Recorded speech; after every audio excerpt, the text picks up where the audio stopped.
welcome everyone to the 10th anniversary 9/11 memorial service. The years of the War of 1812, December 7th, 1941, and then most recently, September 11th, 2001 terrorist attacks. 3 dates, 3 common themes. Only 3 times in America's history have we been attacked by foreigners on American soil. Everyone in here can look back and has certain historical markers. Some, and a few that are left, may remember where they were when Pearl Harbor was attacked. Others can remember when their teacher or principal came into their classroom to announce that Kennedy had been assassinated. And now, the date of 9/11 will forever be etched in our collective minds and hearts as the date when the World Trade Center, the Pentagon, and other events became historical markers for us all here. There is an old historical saying that goes along with the Holocaust, which enlists us to never forget the horrors and the atrocities associated with those events. Let us now ensure that 9/11 is another event which we will all ensure is never forgotten. For on that day, the World Trade Center was attacked and collapsed, and 2,753 lives were lost that day in that attack. We also had the Pentagon attack. Another 184 lives were lost. And then Flight 93, 40 lives were lost. Had it not been for the brave people on that plane, probably the Capitol or even the White House could have been destroyed that day as well. The people who died were not the only ones affected. 1,609 people lost a spouse that day. 3,054 children lost a parent that day. And in the 10 years since 9/11, 5 million soldiers have served in our armed forces, and 2 million have been deployed to Afghanistan and Iraq since that time period. We've lost over 5,000 soldiers killed in action, and 45,000 men have been wounded. So you see, 9/11 has been a pivotal date in our history. It has changed our domestic policy, our foreign policy. Never again will we be the same as Americans. The terrorists attacked specific targets: the Pentagon, the Financial Trade District, the White House, the Capitol. They tried to attack those things. Those did not occur. But they attacked of individual sites, but they attacked us all collectively as Americans. And that's what really makes 9/11 so unique and so poignant in our lives. Without further delay, it is a privilege to introduce to you Brian Clark, a survivor of the terrorist attacks on 9/11. He is here today to serve as an eyewitness to history and to offer you a glimpse of that terrible day which occurred 10 years ago today. Welcome, Brian Clark.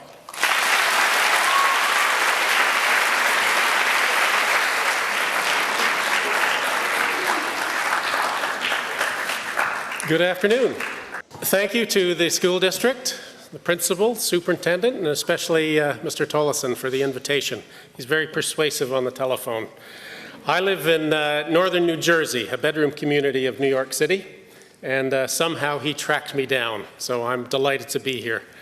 I have 4 children myself who've all gone through high school and college, and in fact are all married, aged 31 to 41. But I've got 9 grandchildren as well, the oldest of whom is 15 years old in 11th grade, so she could be sitting out there with you. So this is important to me, too, to be here. Our company, Eurobrokers, was located in the south tower of the World Trade Center complex. We occupied the entire 84th floor. Each floor in the World Trade Center was 208 feet by 208 feet, just about the size of an acre. I'm going to give you some housekeeping so you can follow my story a little better. Each tower was 107 stories tall. At the 44th floor and the 78th floor were sky lobbies.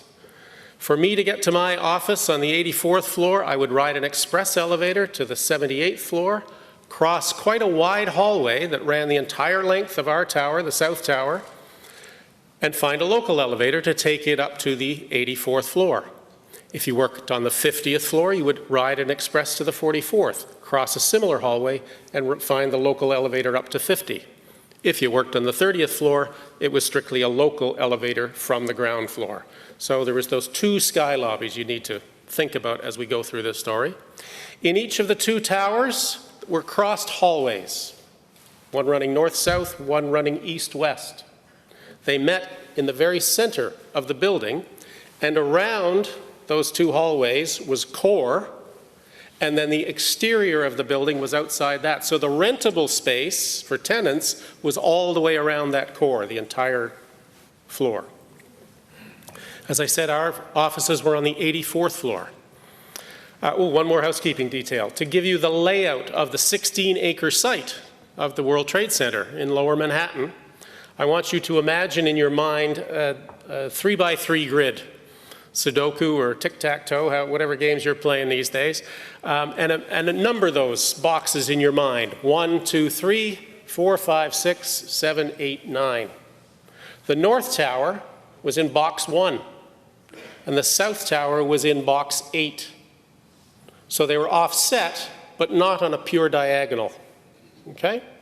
My personal office was on the west side of box number 8, near the south wall, right about here, in that grid that you're looking at.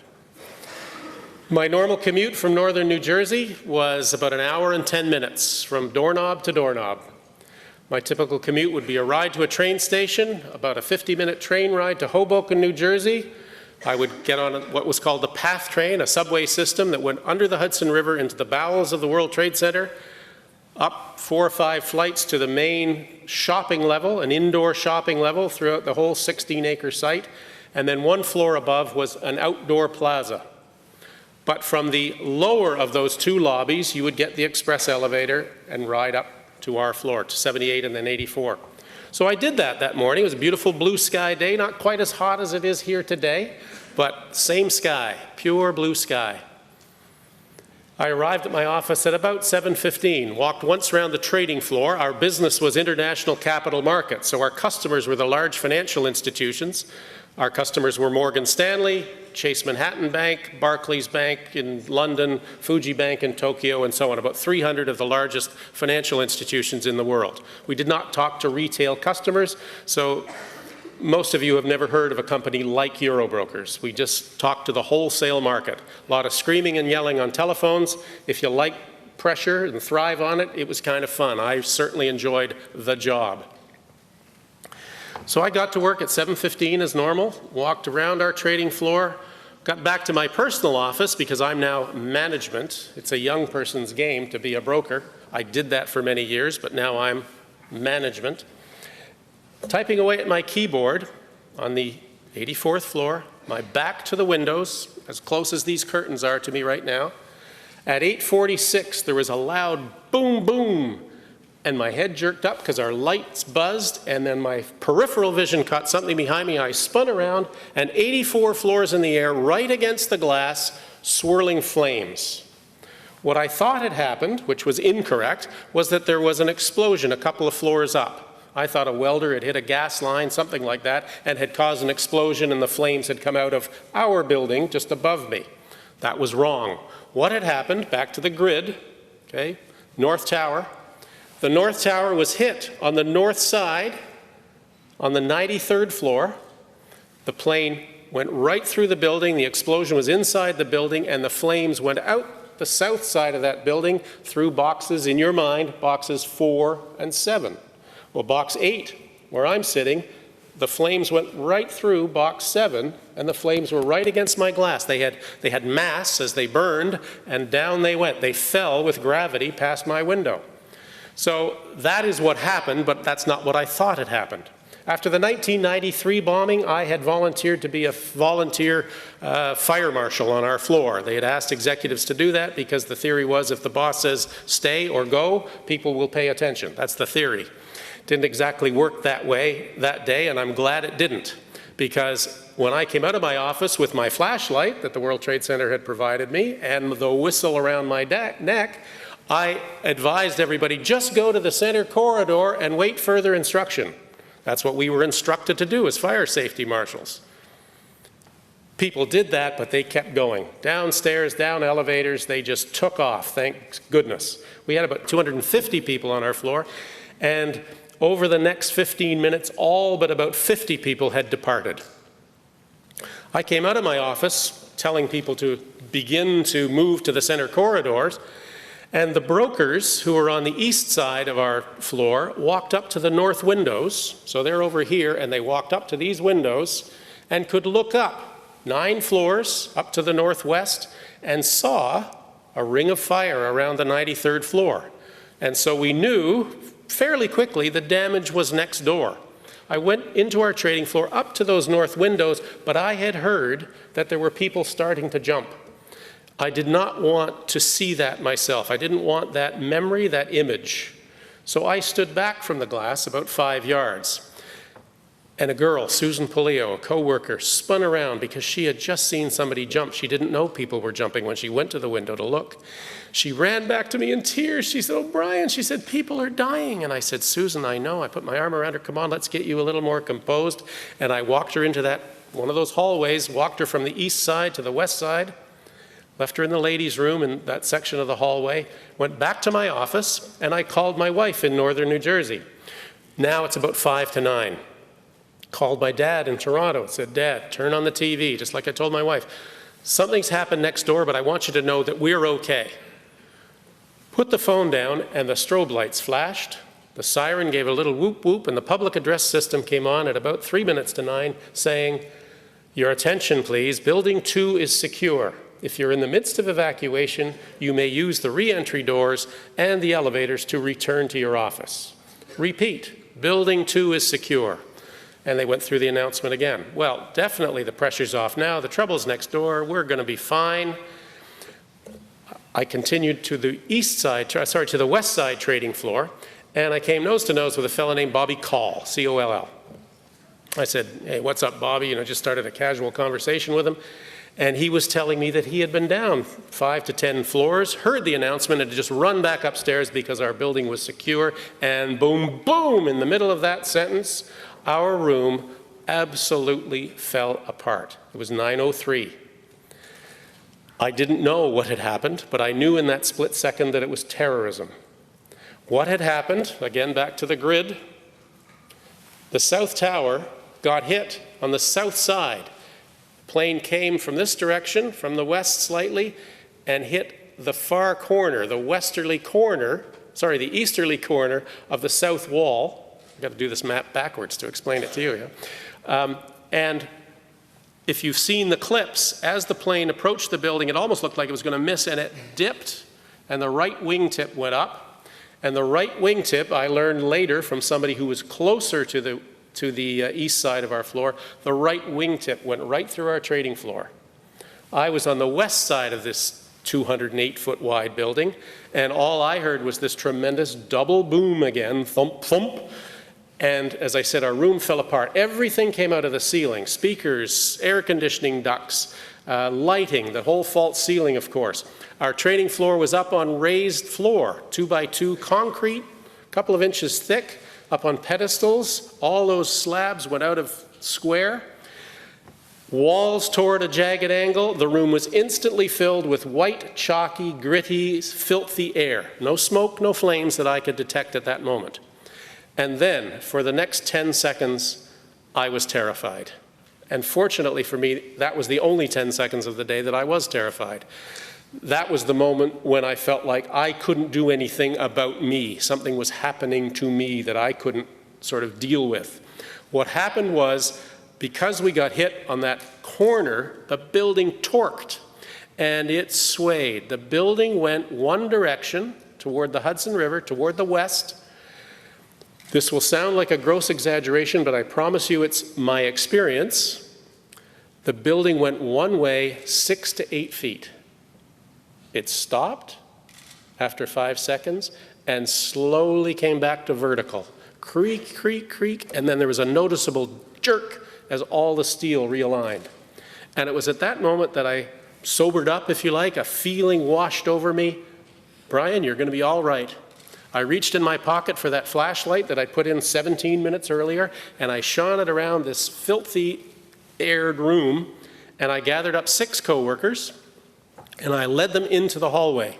And if you imagine this crossed hallway as actually 4 hallways meeting in the middle, the westerly hallway that we were in had no fire escape in it. As I got to that intersection, my intention was to turn right to stairway A. I could have gone ahead to stairway B.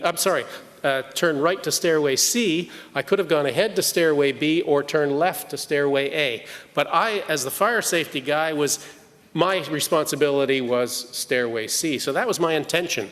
But as I got to that intersection, I can't explain this, I felt this push on my right shoulder. I don't know what it was, but there was nobody there, but it pushed me around to the left to stairway A. I went with it. You know, it didn't matter to me which stairway I was in. But with the fullness of time, we've learned there are no stories like mine. Nobody else was able to get down stairway C or B. I was led, if you like, to stairway A, even though I was first in line with the flashlight. We started down stairway A. Between each floor, the stair would go this way and that way, that way, all the way down the building. As we went down only 3 floors, we got to the 81st floor landing, and as I went around that corner with this group of people following me in a single file, a heavy-set woman emerged from below, and she stopped me on that landing, and she refused to let me go by. She said, "You can't go down, you can't go down, there's flames. She referred to a small, by comparison, gentleman she was coming up the stairs with. We just come off a floor in flames and there's smoke and you've got to go higher." And she just was absolutely insistent that we not go by her. And of course, everybody went bump, bump, bump in behind me. And now we've got this group of 9 people on this landing on the 81st floor. And people started to debate up, down, what should we do? And I'm sort of putting my light in the face of whoever's talking, and I was distracted. There was this banging noise inside the 81st floor, and a muffled scream, and I bent over and dropped out of this conversation and just struggled to hear what this person was saying. And a stranger was screaming for help. "Help, help, I'm buried. Is anyone there? I can't breathe." When I realized what the person said, I just instinctively grabbed the shoulder of the person beside me, Ron DiFrancesco, a coworker of mine. I said, "Come on, Ron, we got to get this guy." I don't think Ron knew what I was talking about, but he dutifully came with me. The door frame had blown off the wall. The door was locked, but the frame was off the wall, so we could push the drywall back and squeeze sideways through this crack in the wall. And I have this very sad, distinct memory of all my coworkers turning around and going up the stairs, and they all died that day. Bobby Call was one of them, Kevin York another. They were on each side of the heavy-set woman's, the strange woman's elbows. They're saying, "It's okay, lady, we're in this together, we'll help you." So they were doing great things that day. It was an unfortunate decision they made, not a wrong decision. They were given information and they were dealing with it as it came to them. With the fullness of time, yes, they died. So very sad, but they didn't do something wrong. They, in fact, were doing something right at the time, helping somebody. Ron and I went in on the 81st floor. The stranger was probably 20 yards away. Halfway to the stranger, and the smoke now is swirling pretty heavily on this 81st floor, halfway to the stranger, right beside me, I'm saying, just 2 feet away from me, Ron, my coworker and buddy, was completely overcome by the smoke. Coughing and sputtering, he went off the floor, back to the stairs, and he went up. And around me, I noted it at the time, was this bubble of fresh air, inexplicable to me. Clean, fresh air is what I was breathing. So, when I said, well, okay, I'm good, Ron's gone, but I'm going to carry on with my flashlight. And if you can imagine, my flashlight was just disappearing into the particles of smoke. If you've had your high beam headlights on a foggy country road at night, you just, the beam kind of disappears without you seeing anything. That's what it was like on the floor at that time. As I got closer to the stranger and he's directing me kind of left, right to his voice, when I got close to him, he said, "Can you see my hand? Can you see my hand?" I couldn't see anything. And then suddenly this waving hand down near the floor he's making motions like this, and I shone the light on his arm and up to his face, and there was these 2 beady eyes sort of poking through a hole in the wall with his hand out, waving like this. And soon as he realized I'm focusing on his eyes, he said, "Hallelujah, I've been saved." I said, "Well, come on, let's get you out of there." I was focused on the task, removed a bunch of debris. And when he extricated himself a little bit from the hole and some stuff that was burying him on the other side, we realized he was separated from me by an immovable wall. There was debris everywhere around it, and this wall in front of us separating us. I stood a desk up on its end, I climbed up on it, and the false ceiling had caved in, so I was able to get up over the wall and look down into the pit where he was. And I said, "The only way out of there is for you to come up." And he scrambled up once, I missed him. I hooked him under his arm the second time. I lifted him up, heaved him up over the wall. We fell down on the rubble, him on top of me, and he gave me a great big kiss. He said, I said, "Whoa, I'm Brian," and stood up dusting myself off, and I put my hand out to shake his hand, and he said, "I'm Stanley." He said, "We'll be brothers for life." And I said, well, I don't have any brothers or siblings. I said, "Yeah, we can be brothers for life." And he had a puncture wound on his left palm, and I had a gash on my right palm, and I'm the one who did it, I confess. It's not the thing you do in this day and age, but I'm the one who did it. I'm the one who smushed our hands together, and I said, "In fact, we'll be blood brothers for life." Put my arm around him, and Stanley and I found our way back to the stairs with my flashlight. Stanley is an Asian Indian, born and raised in Guyana in South America, about 10 years younger than me. We are not brothers. You would not mistake us for brothers, but we are now blood brothers. I'm going to interrupt my story and tell you Stanley's brief story. Stanley worked on the 81st floor, as I told you, for Fuji Bank. Back to the grid here, Stanley's office was on the south wall, looking out over New York Harbor and the Statue of Liberty. And he didn't know that the North Tower had been hit, but when he saw some debris falling from this tower, he called them fireballs. And somebody else in his office noticed that, and they made their way to the local elevator. This would be at 5 to 9. To the local elevator, down to the 78th floor, across the hall, down to the ground floor. As they were going through the turnstiles, the security guard said, "Where are you going? Your building's secure. You're just getting in the way of the traffic coming out of One World Trade Center." Peer pressure put them all back on that elevator. Up they went to the 78th floor, across the hallway, back to their offices, and as Stanley walked into his office on the south side of the South Tower, the phone was ringing. He picked up the phone, and a woman from his Chicago office said, "Oh, no, I didn't want anybody to answer the phone. You got to get out. Don't you know what's happened?" "No, what's happened?" "They're telling us our building's secure. An airplane hit the North Tower. You got to get out of there." And he's on the phone looking out over New York Harbor as the second plane starts to approach. And he starts to compute, because you got to figure we know nothing really, right? As she's telling him all this plane is bearing down on our building, getting larger and larger, and he sees the U on the tail and realizes what's about to happen. As it got closer, he said at the last moment it dipped and that right wing went up, and he dove under his desk at the last moment. You can imagine the deafening roar that happened to him on the 81st floor, because big parts of the wing went through his floor, but away from him. He was temporarily deafened. He swam through debris, he says, up toward where he knew the stairway was, and then everything caved in on him. He couldn't get past that last wall. He's deaf, he's seeing this light dancing out in the hallway, and that's when he started screaming for help. And he says, my light kind of floated over the debris. He couldn't hear anything, and he's yelling, yelling, yelling, and then when the light was in his eyes, hallelujah, I've been saved, he said. So that's his story, and there's thousands of stories that happened that day to people, but that's a real personal one for Stanley. So back we are on the 81st floor. We went out to the landing, and the smoke was coming up the stairs, but I shone my light down, and I thought, I don't see any flames. I got to try this. Let's go. And we stepped. That first step was significant as down we went, removing a lot of debris, mainly drywall, sheetrock that had crashed in on the stairways, water underfoot, smoke.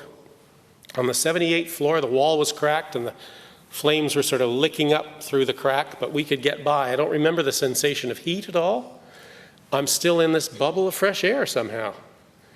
On the 74th floor, we broke into what I would consider to be almost normal conditions, but for an inch of water cascading underfoot from broken pipes, the lights were on, fresh air is coming from below, and I felt for the second time like, we're okay, I'm going to make this. In our entire descent, we overtook nobody. Nobody overtook us. Our building had evacuated in that 17-minute span, but for a few people. If the proportions were the same as they were on our floor, 4/5 of the people were out of the building. One exception. On the 68th floor, walking up the stairs, Jose Marrero came around the corner, co-worker of mine carrying a walkie-talkie. And I said, Jose, where are you going? What are you doing? And he said, I can hear Dave Vera up above. And Dave Vera had been in my group carrying a walkie-talkie. He said, well, several guys on our fire safety team were carrying walkie-talkies. He said, I can hear Dave Vera up above. He's helping people. I'm going up to help him. I said, well, I'm getting this guy from Fuji Bank out. Stanley did look pretty beat up, ripped shirt and everything else. And he said, that's okay. I'm okay. I'll be okay. And up he went. And of course, Jose died that day. 32 years old, classy guy, my hero. Up he went. Last time I ever saw Jose, or anybody maybe saw Jose. We continued on down. We got to the lower of the two sky lobbies, 44th floor, and we went in there to get some information, if you like. Now, Stanley had, of course, by this time told me that it was an airplane, but we wanted to learn more information. And in the middle of that 44th floor hallway, 208 feet long from glass to glass, a security guard was standing at his desk, and he's all alone, it appeared, in the whole floor. And he said, do you have telephones? We said, no, we don't have phones. He said, well, I'll stay with this guy. And he backed up, and behind his desk was a man with massive head injuries and back injuries, mumbling, semi-conscious. How he got those injuries, how he got to the 44th floor, I have no idea. But this security guard was on duty, putting his life at risk to save this man. He said, you must, when you can get to a phone, you must get a medic and a stretcher up to the 44th floor for this man. I said, I understand. Back to the stairs we went, down, down, down. On the 31st floor, we got into Oppenheimer's space. And I know it was the 31st floor because I've looked at the directory since, so there's records of this. But coincidentally, our offices used to be on the 31st floor. I knew it was a re-entry door. We had moved just after the 93 bombing from the 31st floor to the 84th floor, so I was familiar with that floor. But why we went in to make a phone call, I have no idea. If the security guard's phones don't work on 44, why should Oppenheimer's phones work on 31? But we got into their conference room, and I got dial tone. At 25 minutes to 10, it's about a half an hour after our building had been hit, I called home. Statistically, I should have got a busy signal because our phone was just ringing off the hook at home, I'm told. My wife picked up the phone and I told her, oblivious to any pain they're going through. You remember I called her just before 9. She turned on that TV, and right where I had telephoned from, 2 minutes later, kaboom, she saw this explosion. So for half an hour, she's quite concerned, to put it mildly. Our house had filled up with friends from our church, from our neighbors. 3 of my 4 children were in the area. They were there. So there was maybe 15 or 20 extra people in the house with her when I connected. Hi, honey. I'm on the 31st floor. I got a good story to tell you. Got to go now. I want to get out of the building, but I just thought I'd check in. Put the phone down. She turned around and announced to the room full of people, Brian's okay. He's on the 31st floor. He'll be out of the building in 2 hours. I did not say that, but she remembers after the 93 bombing, it took me 2 hours to get out of the building from the 31st floor because of the congestion in the stairways. For 2 hours, we had gone left, right, left, right, down 31 floors. You sort of hand on the shoulder of the person ahead of you. So they're all thinking, I'll be out of the building in 2 hours. Well, by calculations, just to jump ahead in the story, our building collapsed 25 minutes later. So you can imagine what was going on in everybody's minds back at my home. Stanley and I, he called his wife at her workplace. Actually, he didn't connect with her, but he left messages. And I called 911, the emergency number. I was on that phone call for 3 minutes and 17 seconds. And I know that time exactly because I listened to my own recording about 3 months later when the 911 Commission did all their interviews. I was transferred twice. I talked to 3 different people to tell them about the man on the 44th floor. That's how chaotic the emergency number was that day. I recognize and acknowledge it was unprecedented conditions, but in an emergency of that magnitude, you would like to think you just have to tell one person the details and then get the heck out of there. But for 3 minutes and 17 seconds, I talked on the phone. Some of it, sections on hold.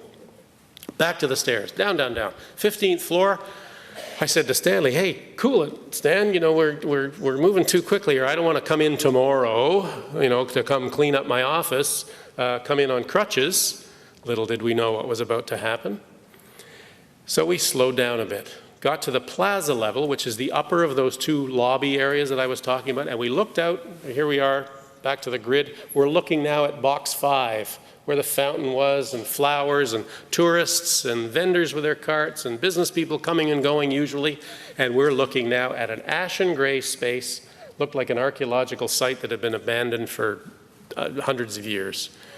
Carnage, I didn't see any. I don't know if my mind is blocking that out, but I saw no bodies, thank you.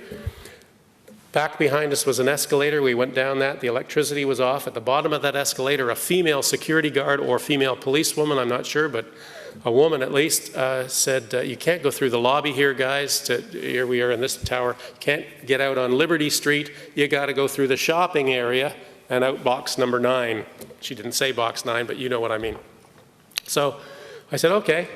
So we walked very casually through the shopping area. There was no panic. There was firemen pulling on their gear, thinking about what they were about to do. As we got to the doors to exit on the south side of box number 9, it was actually 4 World Trade Centers, the legal address, the fireman at the door said, oh, guys, if you're going to go out here, you got to run for it. I said, what do you mean? He said, well, there's lots of debris falling from above.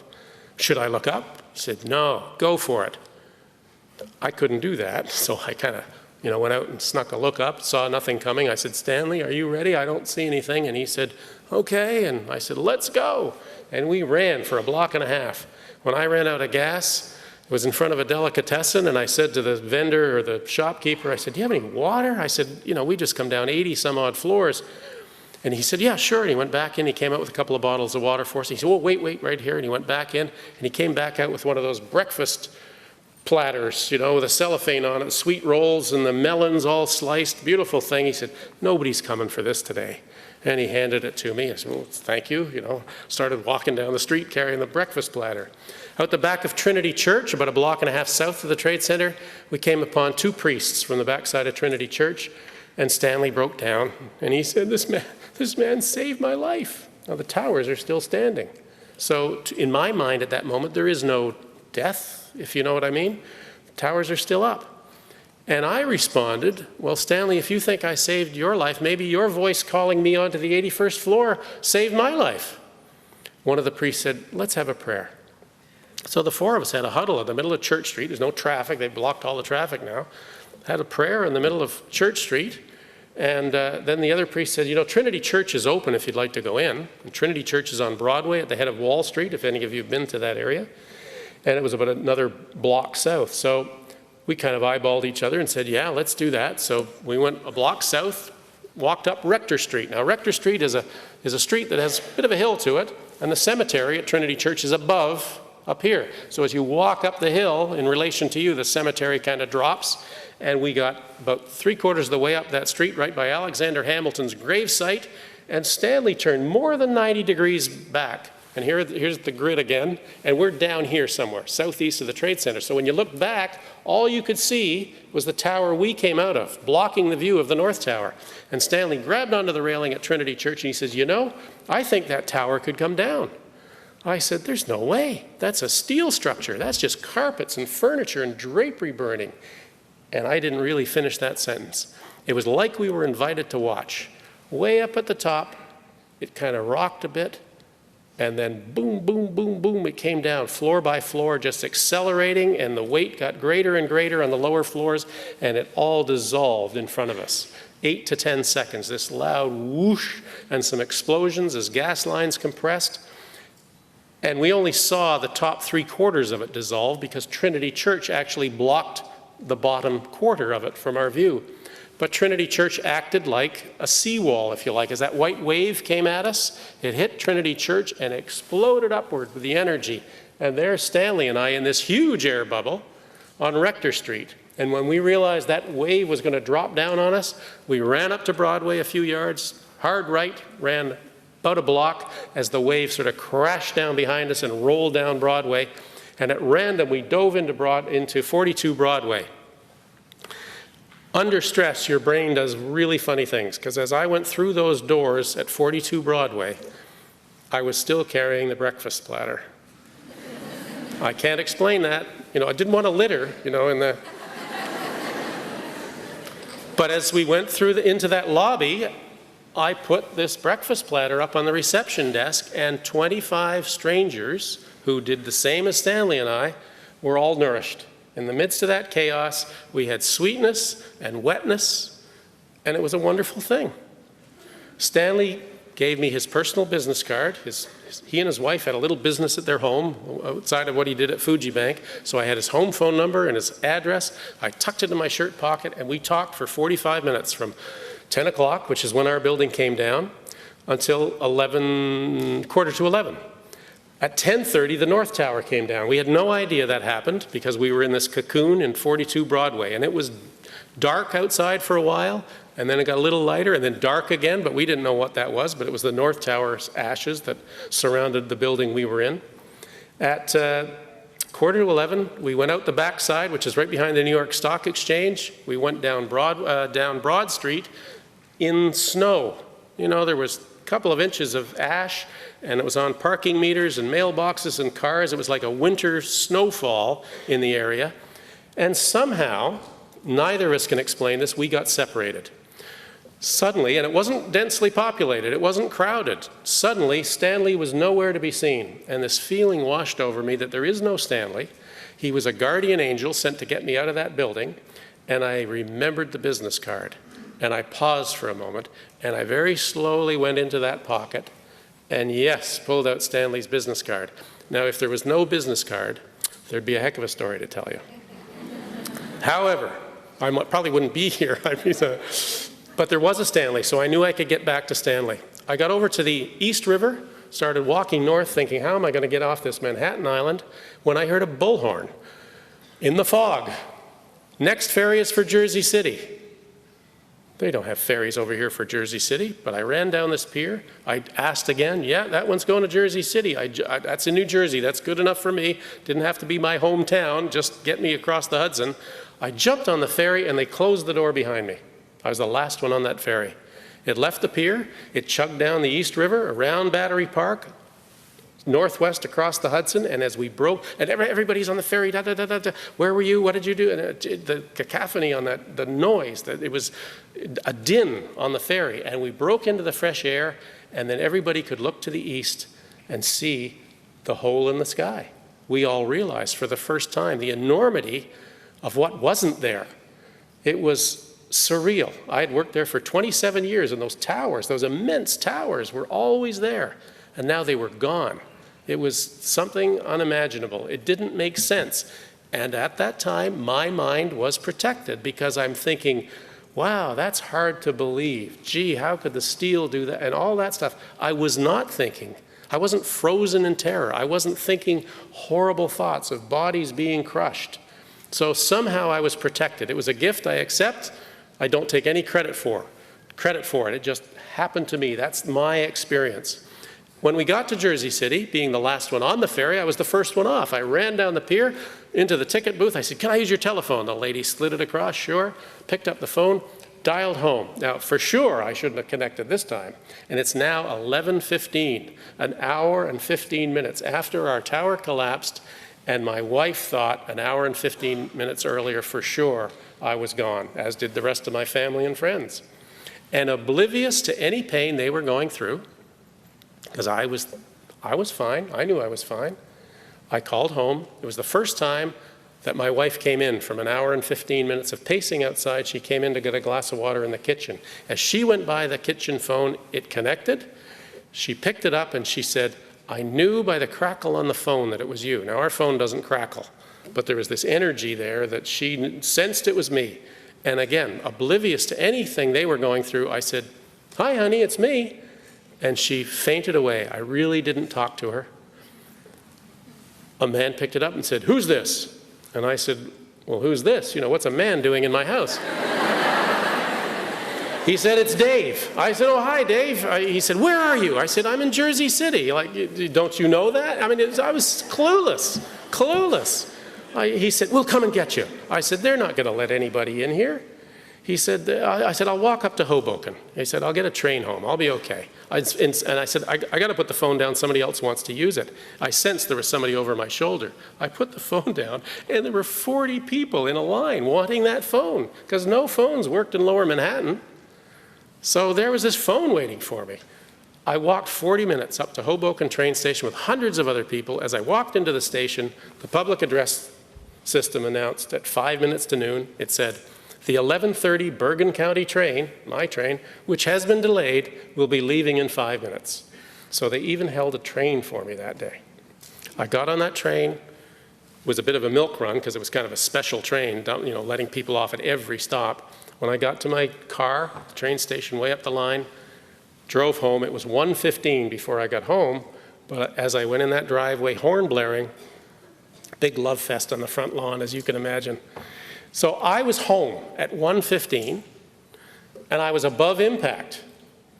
There were people stuck on Manhattan for a couple of days, and they were maybe up on 23rd Street, a mile away from the Trade Center. I don't know how to explain how all that unfolded for me that way, but that's the experience I had that day. I had the card now from Stanley. I called him, left a message. He was at the doctor's getting fixed up. He called me I finally got to sleep about 11 o'clock at night, and he called me a little after midnight to say that he got the message. So we had our first conversation early morning on the 12th. Media somehow got onto this story, and Stanley and I have been busy ever since, talking to church groups, business groups, charity groups, school groups about our experience. 1 week after, on the early morning of the Tuesday following, and 9/11 was a Tuesday that year, I fell into a deep dream.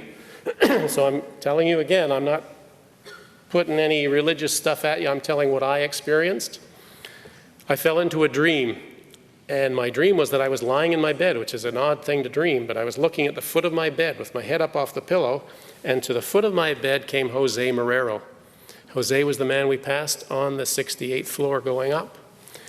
And I looked at him, he had this glorious smile, a white blousy shirt, and I said, "Jose," in real time I talked to him, "Jose, you're alive. How did you do that?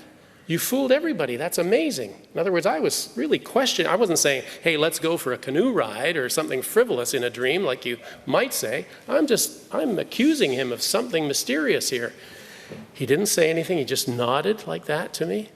And I stared another second, shut my eyes, and shook the cobwebs. And of course, now he's gone, but it was so seamless because there I was staring at the foot of my bed when I realized I'm waking up, that I sat up, looked around the room. Where did he go now? Beep, beep, beep, my alarm went off. And woof, I had this feeling that I'd had this visitation, and I knew that Jose was fine. And I knew that all my coworkers are fine. And ever since that moment, I've had no trouble telling my story. I haven't had one nightmare from 9/11. My head hits the pillow, I fall asleep. And again, I take no credit for that. It's just the way it's unfolded for me. So for that, I'm eternally grateful. That's my story, but what was I left with? You know, what does it mean, if you like? I have found over the past 10 years, gosh, but it came fairly quickly.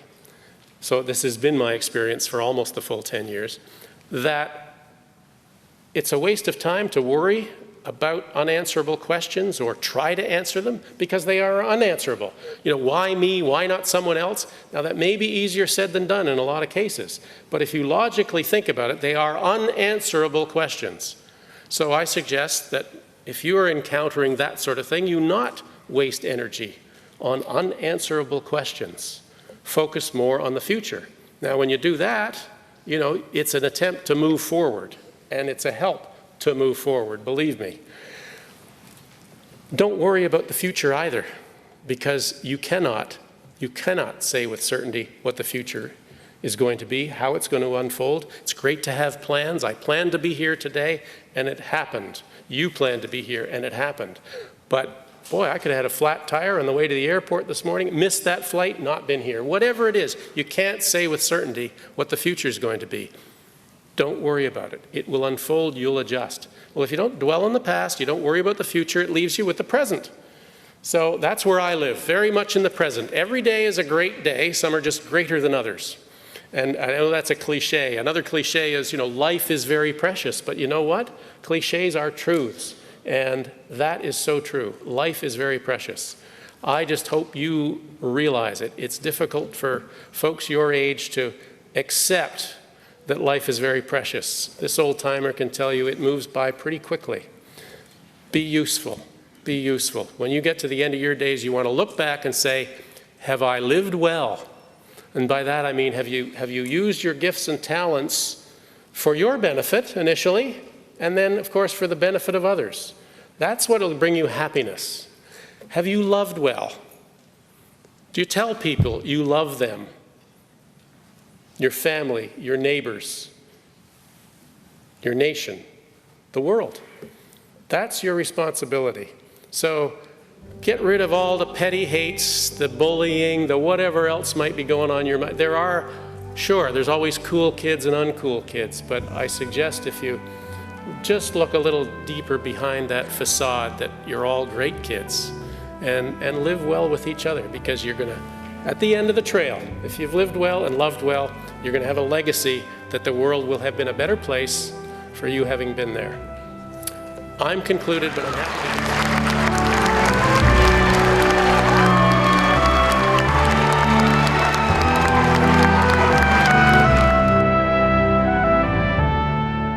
concept that their life is a gift and they should celebrate that every day.